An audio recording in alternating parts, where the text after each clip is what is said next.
ต่อไปนี้เป็นรายการทั่วไปสามารถรับชมได้ทุกวัยสวัสดีนะครับพี่ๆเพื่อนๆน้าๆทุกท่านนะครับผม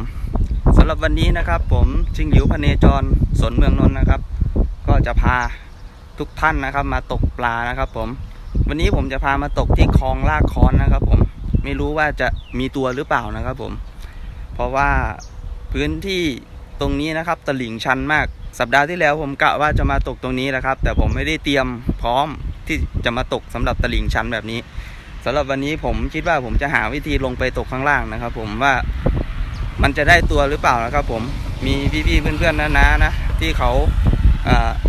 ตกหน้าดินอยู่นะครับผมไม่มีชิงหลิวเลยนะครับสำหรับวันนี้ผมจะลองชิงหลิวผลงานจะเป็นยังไงไปติดตามกันเลยครับผมสำหรับนี้ก็เป็นสภาพหมายนะครับผมสภาพหมายจะให้ดูว่าตลิ่งมันสูงจริงๆนะครับนี่คือตลิ่งของคลองฝั่งนี้นะครับ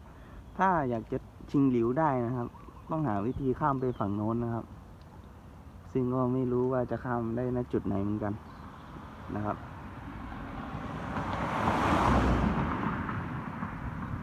ในที่สุดผมก็หา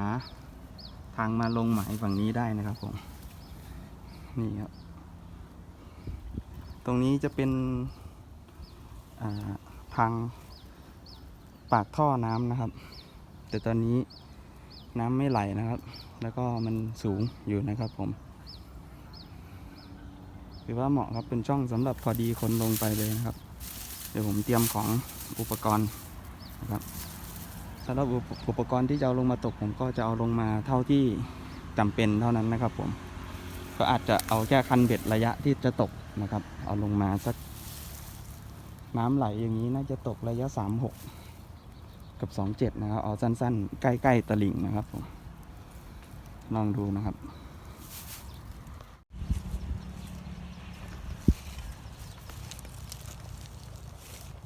นี่ครับเดี๋ยวก็คันเบ็ดที่จะใช้ตกก็จะใช้27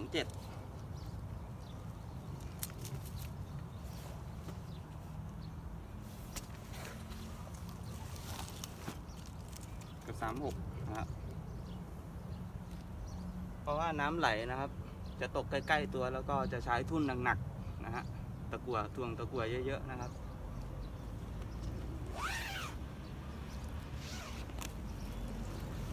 สำหรับทุ่นที่จะใช้ก็น้ำไหล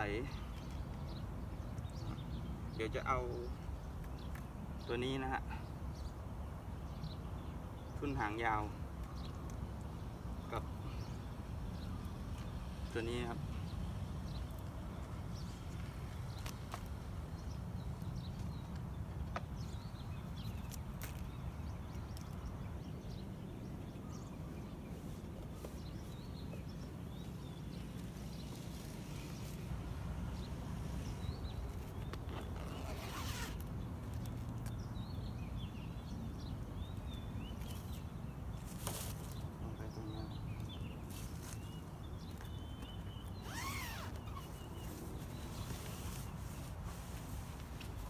นี้ก็จะเป็นล่มชุดนี้ก็จะเป็นชุดชิ่งหน้านะครับ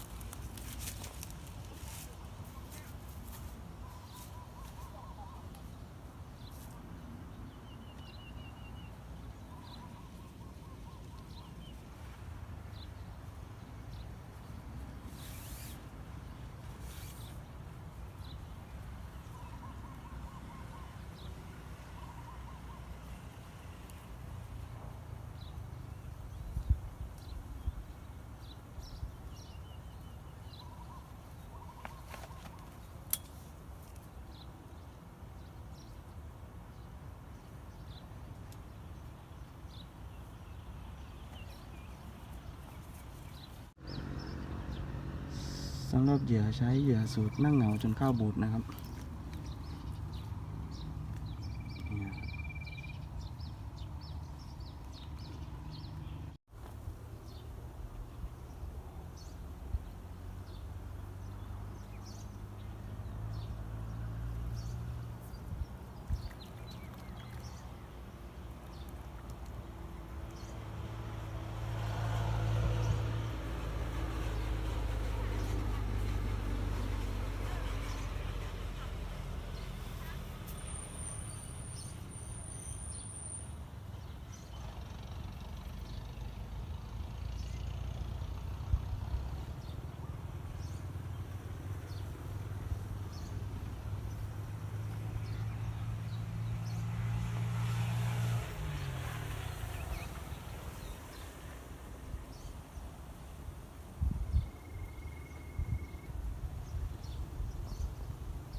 ปลาหมอครับ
มาแล้วครับผม ปลาขาวน้อยตะเพียนแดงนะหรือกระแหวะเนี่ยตัวเล็กมากๆเลยครับผมตัวนี้ต้องปล่อยครับ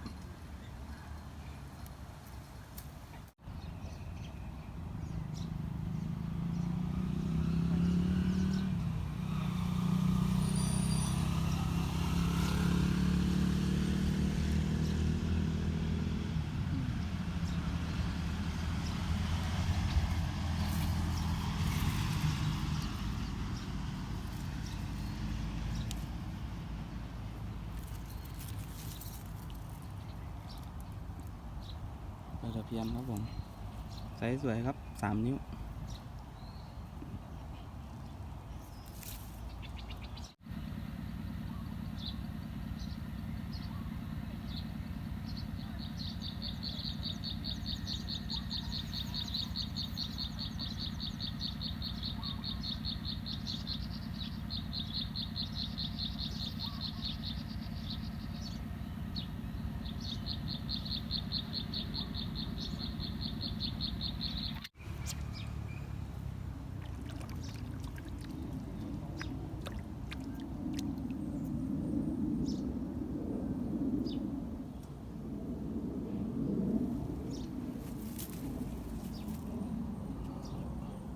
ไซส์3 นิ้วสวยๆครับผมระยะ36ก็กำลังมาเหมือนกันครับ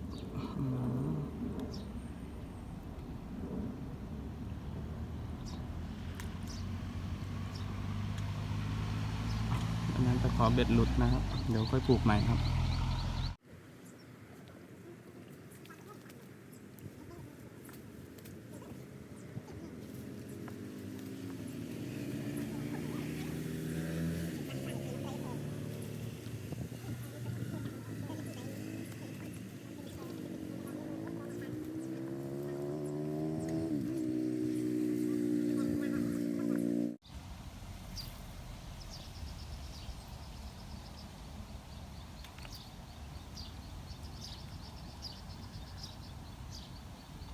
ปลานิลน้อย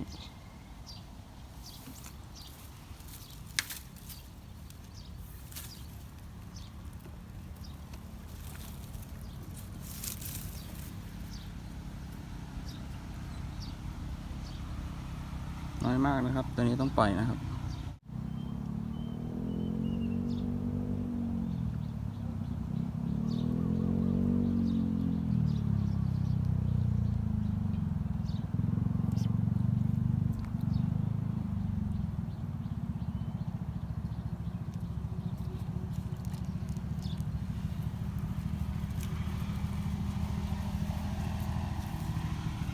ปลาเล็กครับ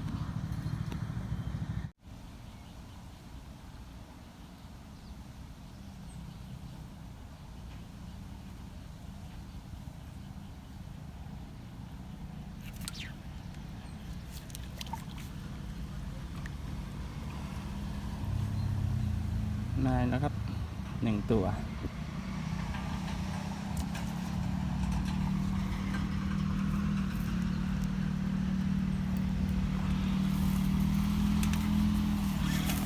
อุ้ยอยู่ไหมอยู่ครับผม2 ตัวครับติดกันเลยครับผม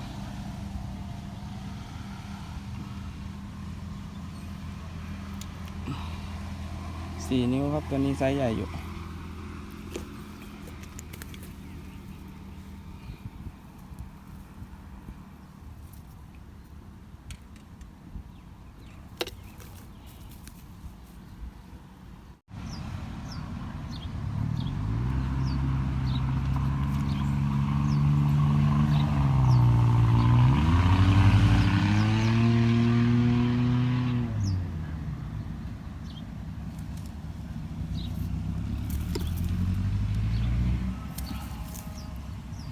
มาแล้วครับลูกปลานิล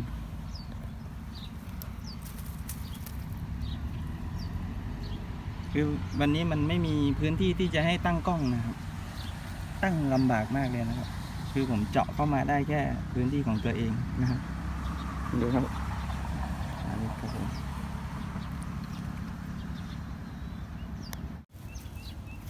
สำหรับวิวการตกอาจจะ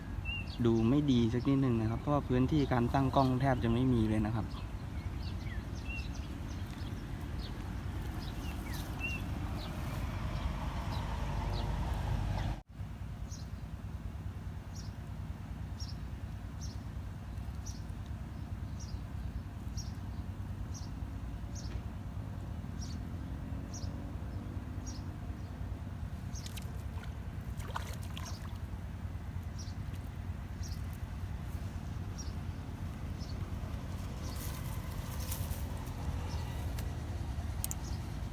มาแล้วครับ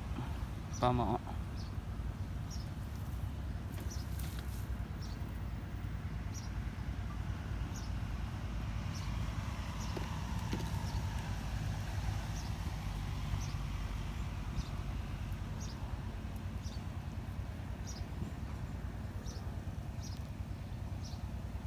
ไซส์สวยครับ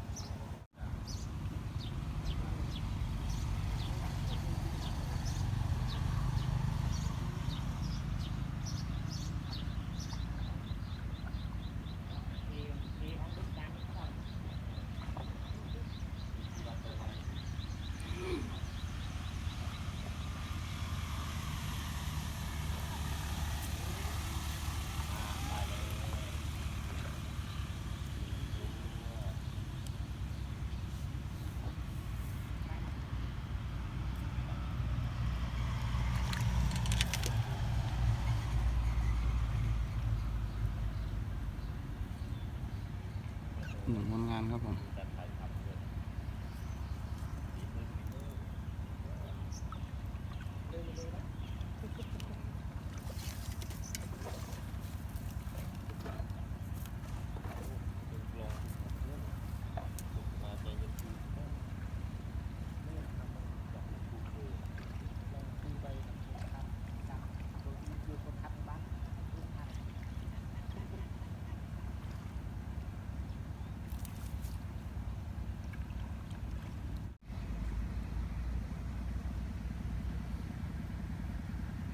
นี่ครับสำหรับชุด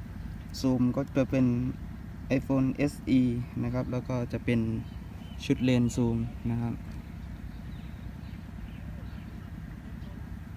ที่ตกวันนี้ก็เป็นนี่นะครับเหยี่ยวตะ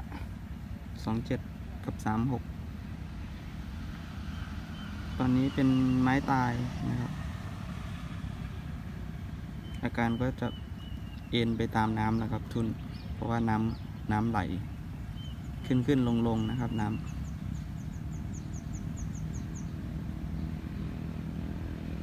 อย่างเรือครับเรือแข็งครับผมมาแล้วครับผม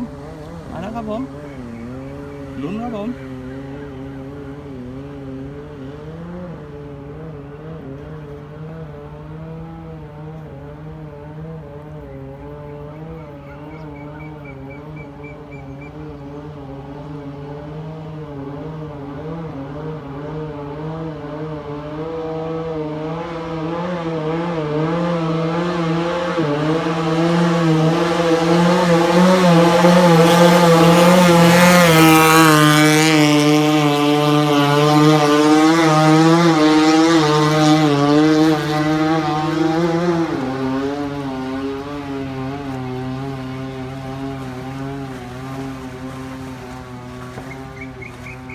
สุดยอดครับผม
ได้ใช้สวิงแล้วครับ ครั้งแรกของวันครับ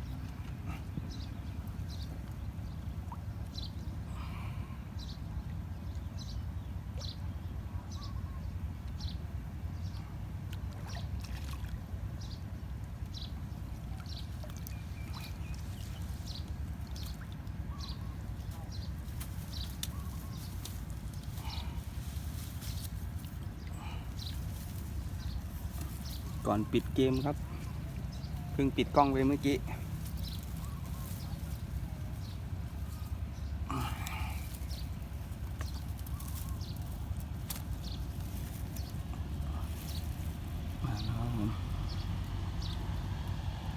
สุดยอดครับ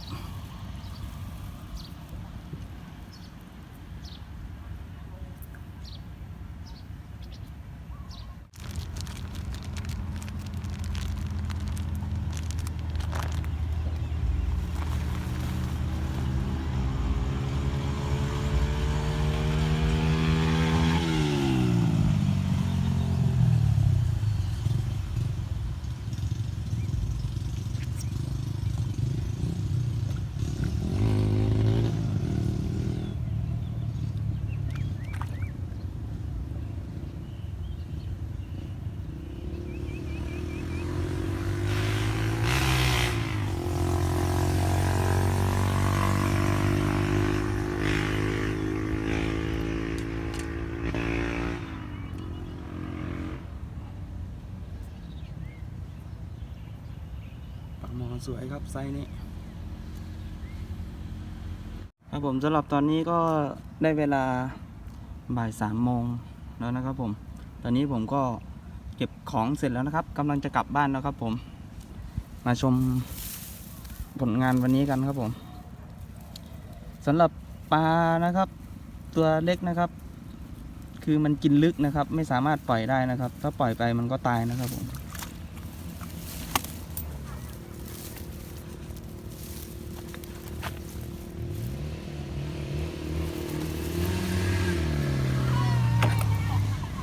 นี่ครับผลงานในวันนี้ครับผมสำหรับการเปิดหมายใหม่นะครับผมครั้งแรกนะครับที่คลองลาดคอนนะครับก็ถือว่า ไม่แห้วนะครับผมถือว่าได้ตัวนะครับแต่ว่ายังไม่ได้ประสบความสำเร็จมากเพราะว่ายังไม่ได้ตัวใหญ่มากๆนะครับส่วนใหญ่ที่ได้จะเป็นตัวเล็กนะฮะตัวเล็กมากกว่านะครับผมสำหรับวันนี้นะครับผมก็จะกลับแล้วนะครับผมก็สวัสดีครับขอบคุณมากๆนะครับสำหรับพี่ๆเพื่อนๆน้าๆท่านใดที่รับชมมาถึงตอนช่วงนี้นะครับผมและสำหรับใครที่เข้ามารับชมใหม่นะครับผมก็ขอฝากช่องตกปลาเล็กๆช่องนี้ด้วยนะครับผมโซคีบอมนะครับผมสำหรับผมนะครับชิงหลิวพเนจรสนเมืองนนท์ขอลาท่านผู้ชมไปแล้วสวัสดีครับ